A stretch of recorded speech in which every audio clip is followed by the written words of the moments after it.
That is a butter knife, guys.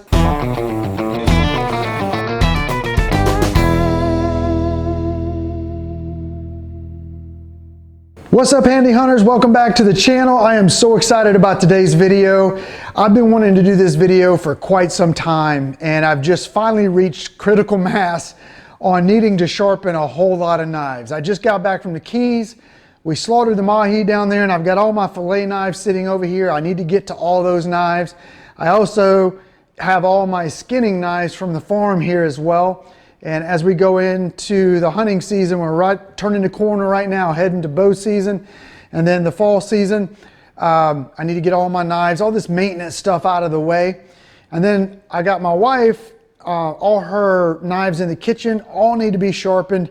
So I just had to get my unit out, and I wanted to do a video on it while I had it out, and I'm doing all this sharpening. So a little bit of my background on knife sharpening. In the past, I've just always kind of gotten by with knife sharpening. I've used work sharp, stones, everything else. I'll show those to you in a second.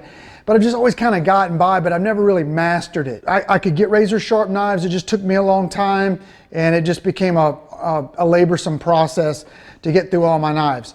So I started doing some research about a year and a half ago on a whole new knife sharpening setup. And I was looking at the belt systems. I was willing to spend any amount of money to get the right setup to be able to sharpen a lot of knives and get them razor sharp. I looked at all kind of stuff, but I kept coming back to a grinder type setup with paper wheels on it. And the reviews from the guys that know how to use this, and I'm going to give you a lot of tips on it today, they love this setup. And I'm going to tell you right now, after I've got this setup, it is the mamma jamma of knife sharpening, okay? I'm just telling you. So I'm gonna walk you through all the details. I'm gonna tell you how to set it all up. I'm gonna give you all that information. So first of all, you're gonna buy the grinder, and you're gonna take the grinding wheels off. You're gonna take the shrouds off, take everything off. You need a grinder with a minimum of 3,000 RPMs. And I think it said in there somewhere no more than 3,600 RPMs. And mine spins at 3,450, and it seems perfect for what it's meant to do. This is a kit that I bought on Amazon. When I did my research on the best knife sharpening system, everybody that I found was using this set right here. It's not cheap, but again, once you get it, you'll forget about the money you spent on this thing, and you're going to be glad that you watched this video. You got the grinder and the setup and these wheels, because you're going to be sharpening knives like a pro. We have them in our Amazon store under knife sharpening, so you can get them there. And we appreciate you guys supporting our store. It helps us buy rounds for our AR-15s, you know what I'm saying? So shoot some pigs with them and all that kind of stuff. But anyway, thank you for your support on that. But you can get them in our store. If you find them better price somewhere else, get them there. But these are, really, really good wheels. Now, when you open it up, the kit, you're going to get some instructions. Now, I highly, highly, highly recommend that you read the instructions, because these are, first of all, really good, well-written instructions on exactly what you need to do to set this up properly. But reading the directions is going to help you a lot, help you understand what all these little dressings are for that comes with it. And I'll explain these, okay? This is your wax. You can see the wax there. It's just like a candle wax, basically. And what this is for is dressing your grit wheel, okay? And when you first go to put this stuff on, you're going to spin it by hand just like this, and you're going to take this out of the little thing. It's kind of hard to get out of here. You see, there you go. I popped it out. So you're going to spin it by hand, and you're going to hold just the corner of it and let it just kind of go across it until you see streaks in the grit. That's all you need. You don't need to over wax it, because you'll run into problems with your grit not cutting metal. So you just want a little bit of wax, not much at all. And it's hard to get off if you get too much on there. This one you don't really have to worry about. This is extra grit that you will one day have to glue onto the grit wheel to re-grit it after you've done 200 to 300 knives. Yes, 200 to 300 knives. It'll last that long. And then there's a simple process to do it. You just put, I think it's Elmer's glue. You put it on and then you stick this on, let it dry really good, and that's pretty much it. You've regridded the wheel. There might be some better glues or whatever. We could research it. I haven't had to do it yet, so but that's a good thing. So, and the last thing is the polishing rouge. So you're going to put this on the polishing wheel, and this is just basically like a polishing, real fine wax, and that goes on to the polishing wheel. And that's what brings your blade to a mirror finish that is razor sharp. This is one of my fish fillet knives. It's crazy sharp. Crazy sharp, man. Crazy. Woo, man. I'm telling you guys, I'm not trying to sell you anything. I'm just telling you, when I find something of value and I love it, man, this bench is unbelievable when it comes to sharpening knives. And not only does it get them super sharp, you can just do it really quick. Let's get into tips of installing these wheels, okay? And then I'm going to give you some tips on sharpening. That's going to be shortcuts for you getting up and running on this really quick. Because what's going to happen is when you get this system, the learning curve on it, and I learned this from reading all the reviews when I first got into it. The learning curve on it, everybody said it's a little bit of a learning curve, right? But it's a short learning curve and it's easy. It took me about 5 minutes to pick up on it and be able to get a knife really sharp. In about 5 minutes, I was like, I got this now, I got it. So you pick it up in about 5 minutes, take some old blades that you got, some stuff you use around the lawn, some bait cutting knives out of your boat, just junk knives, and start putting edges on them. I got edges on everything in my garage, and it's all razor sharp. I mean, this is an old bait chopping, chum chopping knife right here. It's like a butcher thing. This thing is crazy sharp. This is probably one of the sharpest things I got in my garage right now, and I keep this in the boat for cutting, just cutting up chum, chopping fish up. But man, that sucker is sharp. I am not even kidding you.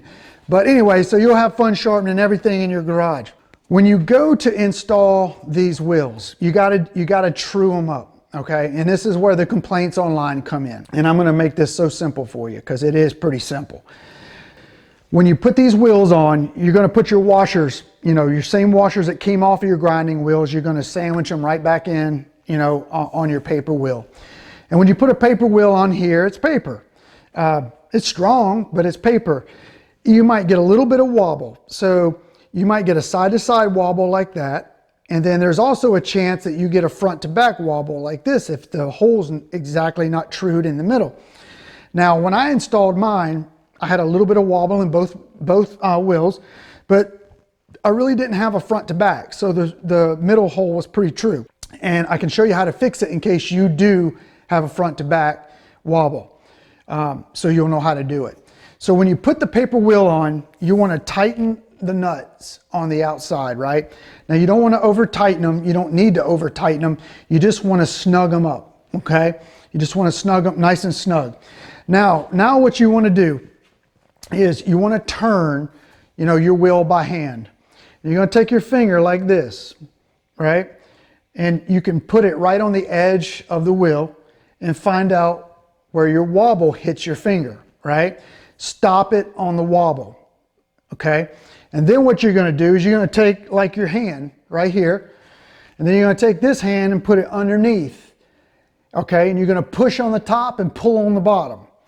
And you got to put a little bit of turnip greens and potatoes in it, you know what I'm saying? Some squash and potatoes and everything like that. And you push on it real good, and then you let off. And then you look at it, you spin it, and if it's not right, you do your finger again and figure out where the wobble spot is, stop it, and then do that. Same thing. Put a little meat and potatoes in it and square it up and turn it. And then boom, just like that, praise the Lord, it's all done. It'll be perfect. Same thing on this one. Guys, I did this same technique on both of these, and I had 2 tries. I had to do this one twice, and I had to do this one twice, and then they were, bam, trued up perfectly, okay? Now, I didn't have any forward to back motion like this, but if you do end up getting forward to back motion, what you can do, if you have another grinder like me in your shop, you are likely to have a diamond cutter like that. It's got a little diamond grit on the end that you normally, slide into your block, and it levels off the front of your block, right? So if you have one of these, you can take this and, you can put a 2x4 here or something and just give yourself a brace and turn it on, and then just barely touch it and let it eat the high spot off of the turn. Same thing on the grit side.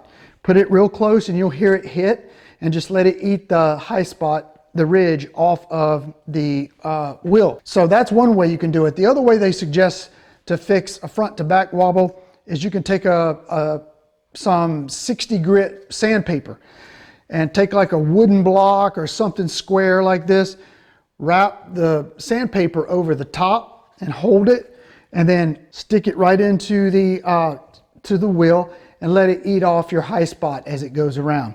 So again, I didn't have any problems, but if you do, that's how you're going to fix it, with 60 grit sandpaper or with a little diamond wheel like that. But online, the complaints about paper wheels that may scare some guys away from it is people whining and crying about, crooked wheels and wobbles in your wheels. Mine were crooked when I put them on, and it took me about 30 seconds to figure out how to fix them, and they spin absolutely true right now. So there's not a wobble at all in there. So now let's talk a little bit about sharpening tips that I can give you to help you with sharpening. Number one, I gave you already, wear eye protection, right? You gotta wear eye protection. This stuff's spinning really fast, and you wanna be protective of your eyes. Second of all, when you get into longer knives, like fillet knives like this, it can be a little bit more challenging. So basically you're just gonna go up at an angle and get your hand out of the way of that. And I even do it going back this way, although I don't need to, but you get an eye for going at an angle, and you might as well do both sides the same way. So tip number two is you wanna keep your thumb right in front of the spinning wheel for as long as you can, like this, right? Or, like this. So you're gonna have the knife here, and I'm gonna show you how to hold this. So a little higher than your finger, enough to let that sit on it. And then you're just gonna take your finger and press it against the blade real lightly. We don't press hard on this grit and on these wheels. And then you're gonna slide your knife across, get 2 inches from the end, and then you finish it out like that. So this is what I wanna show you as the third tip. So the angle of your blade is key. I tend to sharpen my knives at a 20 to 25 degree angle. 90 degrees here, right? You go half of that, it's 45. Then half of that is 22.5, right? So that's your 20 degree, right? 20 to 25 degree right there. And that's how I try to find my angle each time, is just kind of starting that way. And I wanted to show you with this wide blade, because you could see the angles better than something like with a narrow blade like that. So that's why I wanted to show you that big one. Let's take a look at some knives that I've got to sharpen here, and that way you'll get a little bit of sense of how this thing works. All right guys, so I've just got an old fillet knife here. It's got some rust on the blade. I'm going to try to polish this up real quick, put a good sharp blade on it. So let's give it a run. Get my glasses on. Having the camera in the way makes it a little bit more difficult for me to do this, but I wanted to try to do it so you guys could see. Let me see if I can zoom in just a little bit too.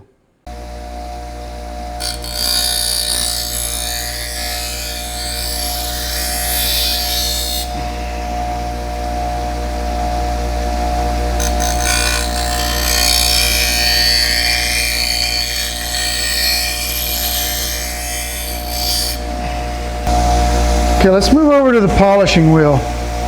You're going to take your rouge just a little bit and just tap it on there. Just like that. Got to go up.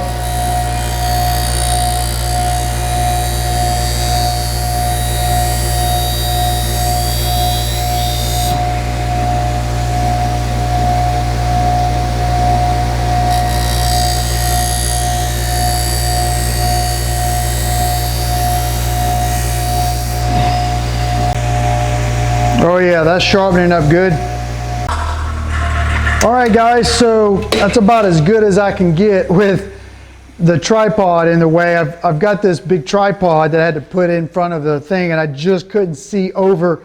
I need to be able to see over the blade and do it, and I couldn't do it with the way this thing is set up. So it was the best I could kind of give you guys a little bit of feel with the grinder actually running. But even with that, I think we got it pretty sharp. Just a couple little runs on it, and this knife wasn't real bad to start with, just had a little bit of rust on it. So it's ready to go real quick. Didn't take long to do that. The stuff comes out super sharp. So that's it guys, this real simple setup. Get you an 8-inch grinder or even a 6. And then get you a paper wheel system. I recommend this one. I know there's other ones out on the market where you can buy individual wheels, and they may be a little bit cheaper. But the guys that I saw when I was researching all this was using this razor sharp system. Anyway, I hope you found this video helpful. If you guys have already used something like this and you got tips for me, let me know. I'm always loving to hear from you guys. In the meantime, my email's in the description. Shoot me an email, keep in touch as we get ready for hunting season, and we'll try to get some more videos out as we get into the season. So God bless you guys. See you at the next video.